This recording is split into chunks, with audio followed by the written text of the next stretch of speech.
I think self-determination is a really important factor.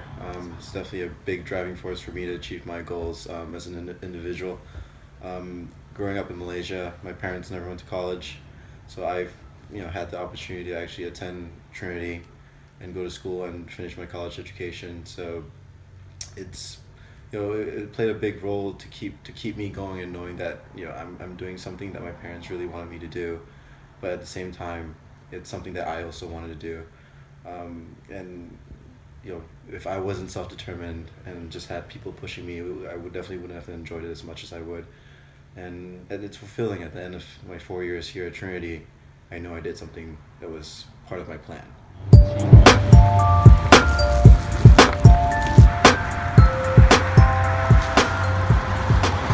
Self-determination is all about the freedom, man. No, I'm kidding. Alright, so self-determination. To me, it's all about being able to make my own decisions, be my own person, and live the life I want to live. So when I left high school, I didn't go the conventional route and go to college and get a degree like most of my friends. I decided I want to play a professional sport. I did that for 7 years, and when I was on the road all that time, you realize that you really want to get an education, and that was really important to me. So I was glad I was able to join Trinity through the help of the IDP program. And then it's been great. I've been happy ever since I've been here. And I'm just fortunate that I'm able to live the life I want to live and make my own decisions.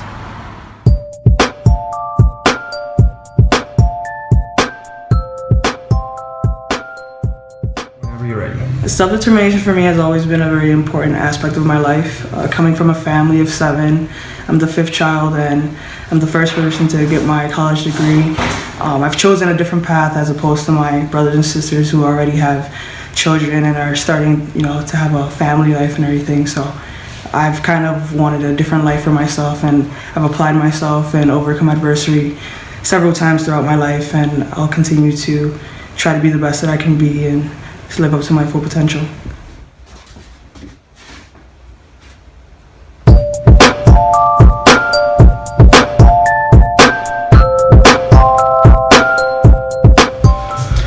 Self-determination is very important to me. I was born in Pakistan and raised in the city of Lahore, and I was raised up as a Muslim. Back home, I used to pray 5 times a day, and I used to go to the mosque at least once a week. All of my friends and family are Muslim, so it was really easy to do all of those things, because when the people around you are like that, you can just go along with it, I also had a dream to come to the US, and that dream was realized when I came here a year and a half ago, and I am very lucky for that. I love it here because I am a part of a varsity team, and also I have many Western friends here. It's been a completely new experience for me, but I also want to keep practicing my own religion as well as blend into the new culture. But as you can imagine, it is very difficult to do that because most of my friends, they go out, they drink, but I don't do most of the things. But they're very accepting of that, and I'm very grateful to them for that. But here, I'm able to combine the best of both worlds, and that's why I think self-determination is important to me.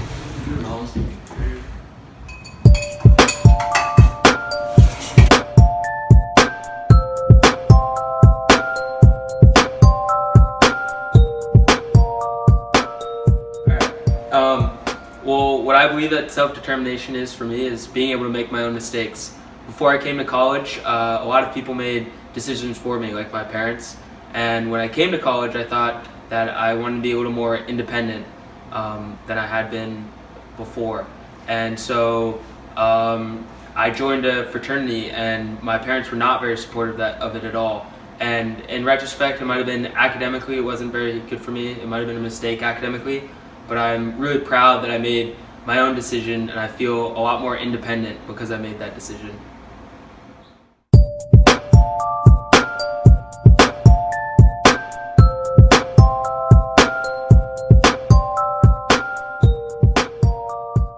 My thinking about self-determination.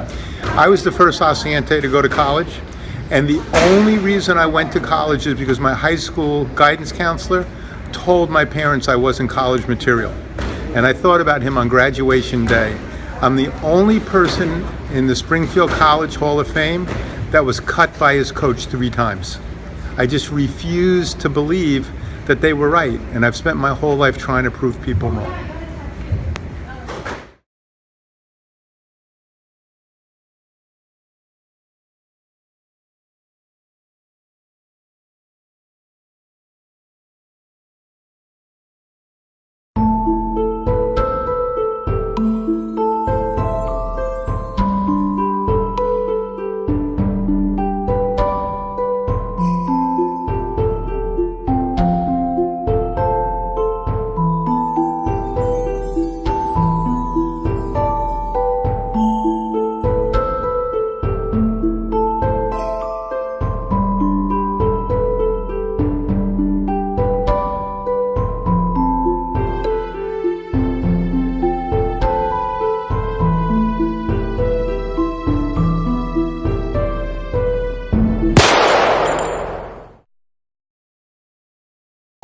Trice, real name, no gimmicks.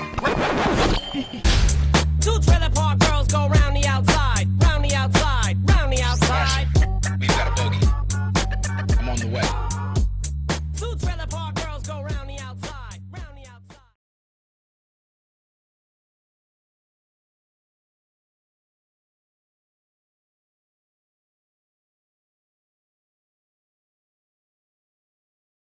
I've been here almost 35 years, but I never graduated through the college. They never give me any diploma yet, so I got stuck outside.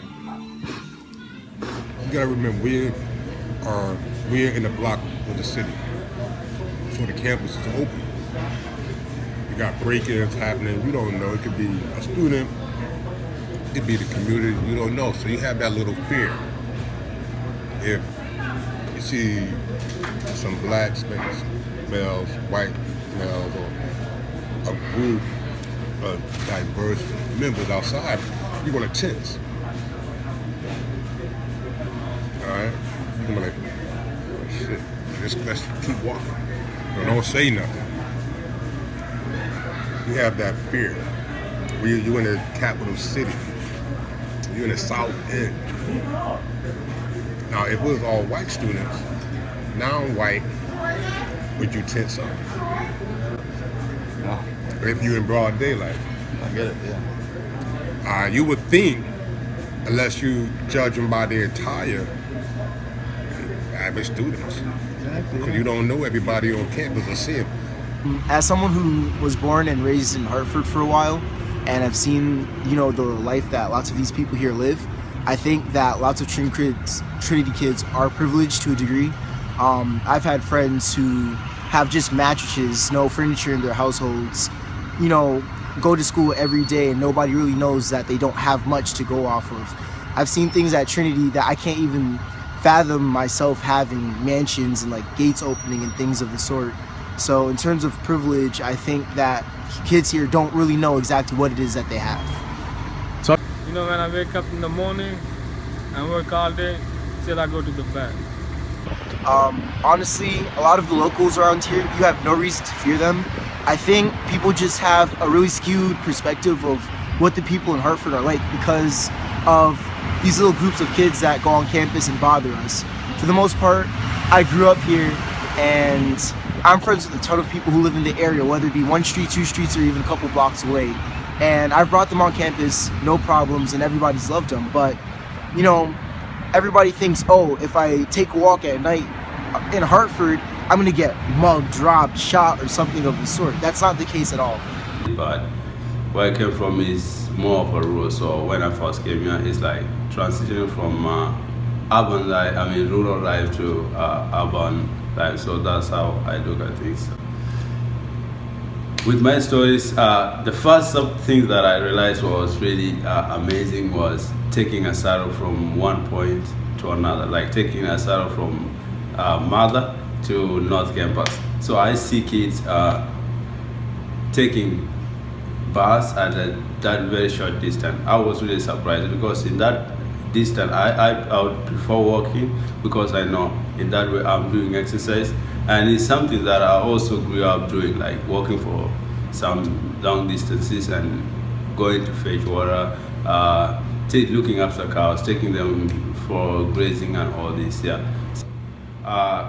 Actually, at mother, that's where I really recognize things where people, when they go for dinner, lunch, they're really selective on what to eat. Like some decide that I'm a veggie, and others like I eat this, I prefer this kind of food over the other. When I seen him, I waved at him. Oh, thank you very much, Mama. Can you give me a Pepsi, please? You don't drink Pepsi? I know, because it was no cups. That ain't not my problem. You got that part too, man? Did you tape that part too? What else do you want to know? No, that's good. That's great. All right. Thank you.